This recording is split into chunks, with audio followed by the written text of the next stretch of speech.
I'd been tracking a deer all day. Snow was shallow, air dry and bitter, but the woods felt wrong, like I wasn't alone out there. By the time the sun dipped behind the mountains, I was hopelessly lost. My compass kept spinning. My GPS had died hours ago. No signal, no moon, just endless black trees creaking like they were whispering to each other. After walking for what felt like hours, I stumbled upon a clearing I swear hadn't been there before. In the center stood a wooden cabin. No lights, but the door was half open like it had been waiting. I called out. No answer. Inside it was cold but dry. One bed, a fireplace with cold ashes and walls covered in paintings. Portraits, dozens of them, men, women, even children, all of them staring directly at me with eyes that didn't blink. They weren't just angry. They looked like they hated me. Loathing oozed from their twisted faces. Some looked almost familiar. I tried to shake it off. Maybe I was just exhausted. I laid down on the creaky bed and turned my face toward the wall, avoiding their eyes. But even then, I felt them watching me, breathing down my neck. I told myself it was just in my head. That night, I didn't dream. I heard whispers though. A shuffle here, a breath there. Once, something touched my ankle. When morning came, the room was flooded with light. I sat up, heart still pounding from whatever nightmare I couldn't remember. But the portraits were gone. All of them. Instead, where they'd been were windows. Tall, grimy windows. And from the other side, smeared into the condensation, were face marks. Pressed lips, noses, palms. They weren't paintings at all. They were watching me from outside. And they had been all night. I woke up, my vision blurry, my mind still trapped in the fog of deep sleep. Was that a knock? My eyes flickered to the clock. 2:36 a.m. I lay there for a moment, straining to hiss. Nothing. Must have been a dream. I tried to close my eyes to return to the comfort of sleep, but then I felt it. A pressure. Urgent. Insistent. My bladder. I couldn't ignore it. I reluctantly climbed out of bed and shuffled down the hall, trying to push the strange feeling in my gut aside. As I finished up, I heard it again. Another knock. The sound made my skin crawl, but this time I was awake. I stepped cautiously toward the door, my heart beating faster with every step. Who the hell could it be at this hour? I swung the door open, expecting to see something, or someone, waiting. But there was nothing. No one. I cursed under my breath, shaking my head. Teenagers, I thought, slamming the door behind me.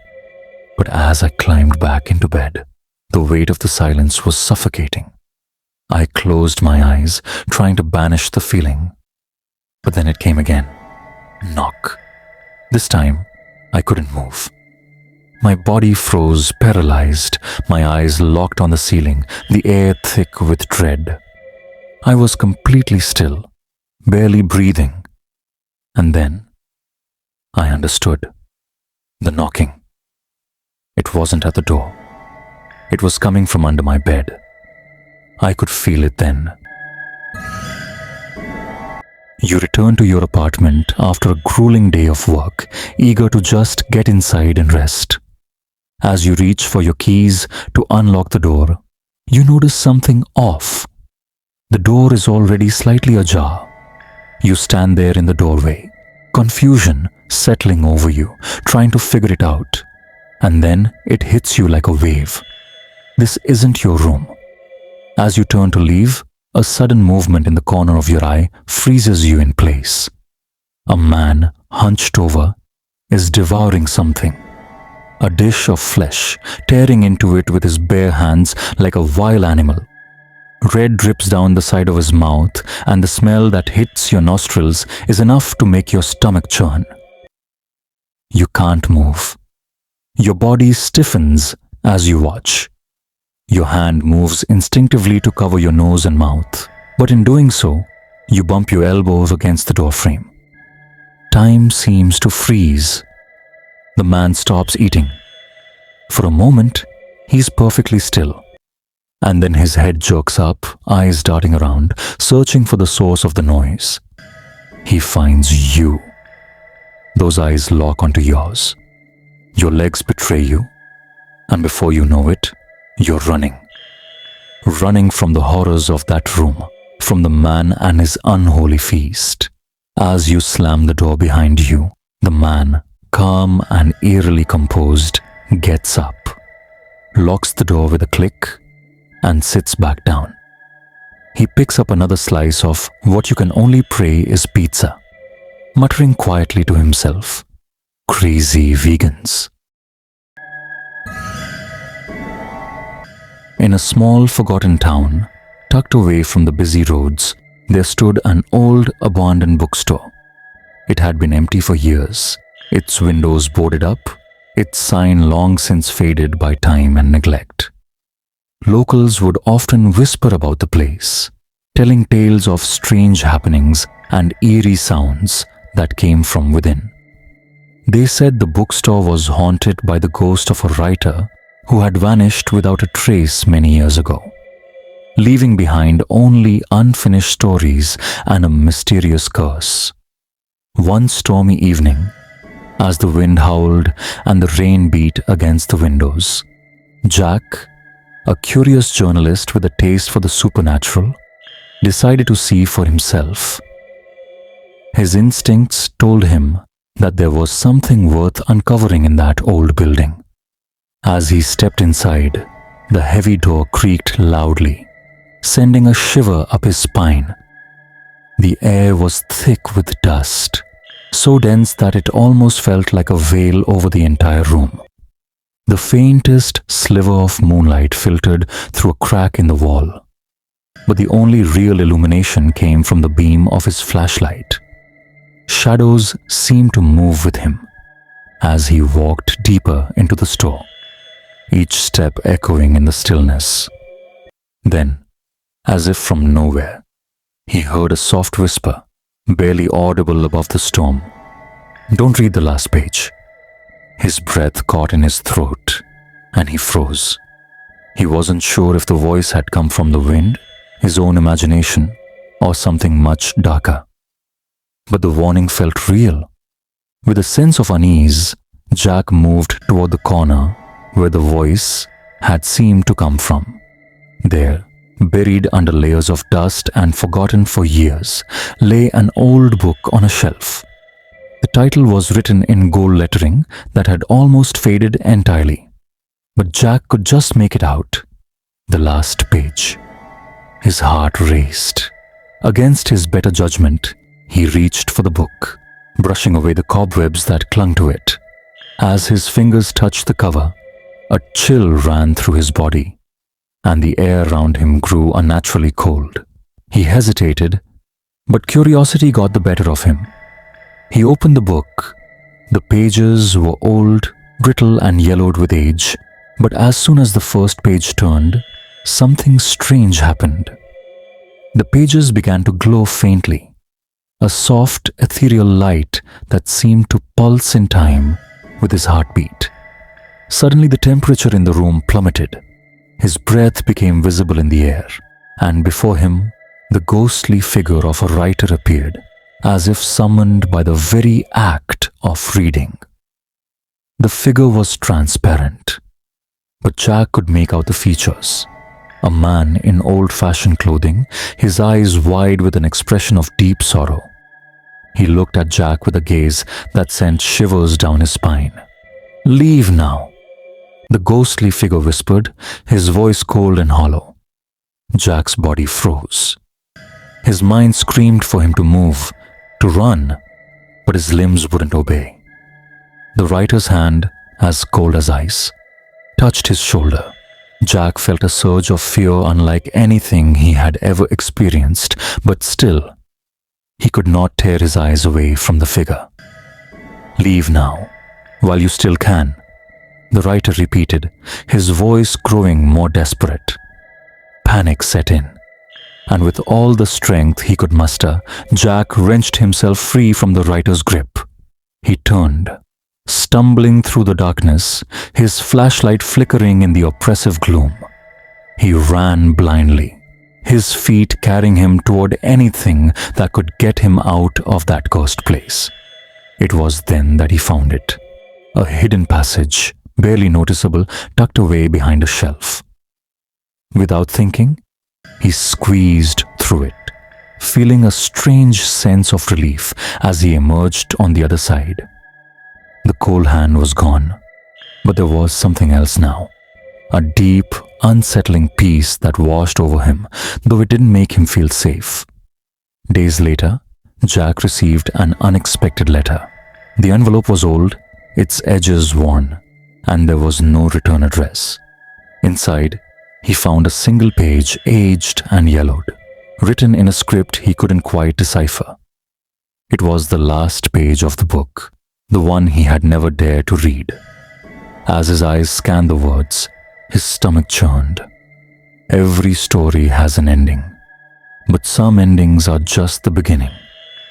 He could feel the weight of the words pressing down on him, suffocating him with their meaning. Jack knew then that he had been marked, that the story was far from over.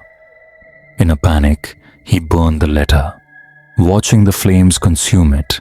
But even as the ashes settled, he couldn't shake the feeling that something was still watching him, waiting. I first met my wife in high school, and from the very moment our eyes met, I knew there was something special about her. Her sparkling eyes, a beautiful shade of blue, seemed to draw me in, like they were a reflection of heaven itself. When she spoke, her voice was like a chorus of angels singing, and I couldn't help but be captivated by every word. We were inseparable from that moment, growing closer with each passing day. And after we graduated from college, I knew I couldn't live without her. So I proposed, and we made grand plans for the future, imagining a life filled with love, adventure, and happiness. But over the past few months, something changed. It was subtle at first, easy to ignore.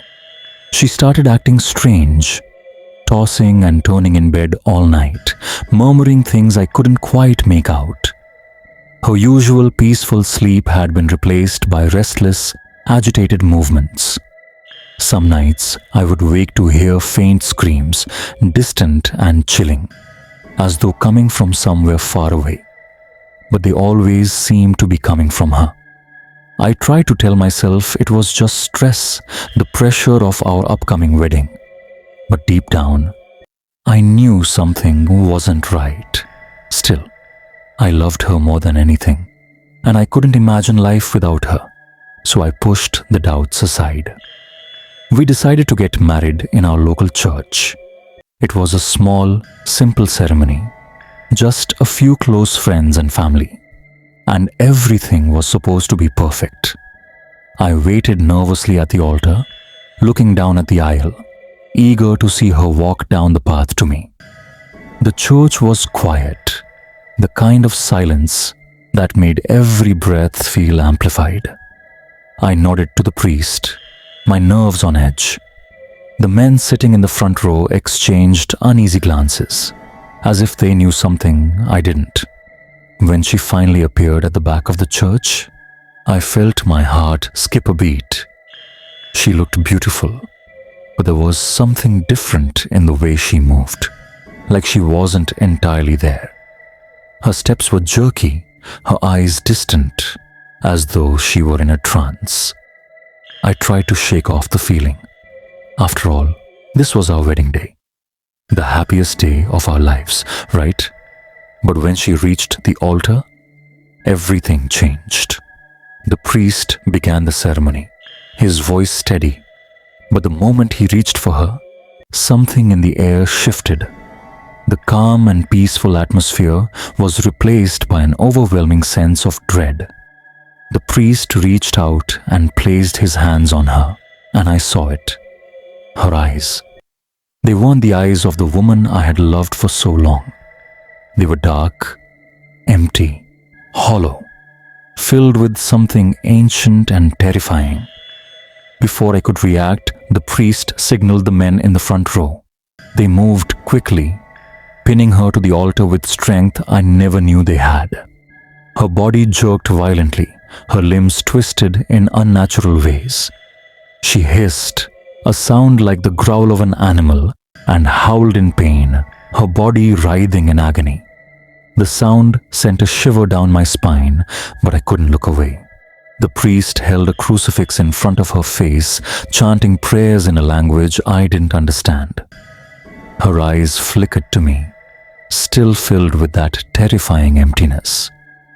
My heart was pounding, my chest tight with fear. But all I could think about was her. I wasn't going to let her go. She was still my wife.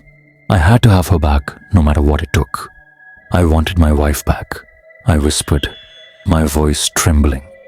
But the words felt wrong. I couldn't tell if it was my voice speaking or something else entirely. Something dark had taken over. And as the chains wrapped around her, as the priest recited the final words, I realized that maybe, just maybe, I had never truly known her at all.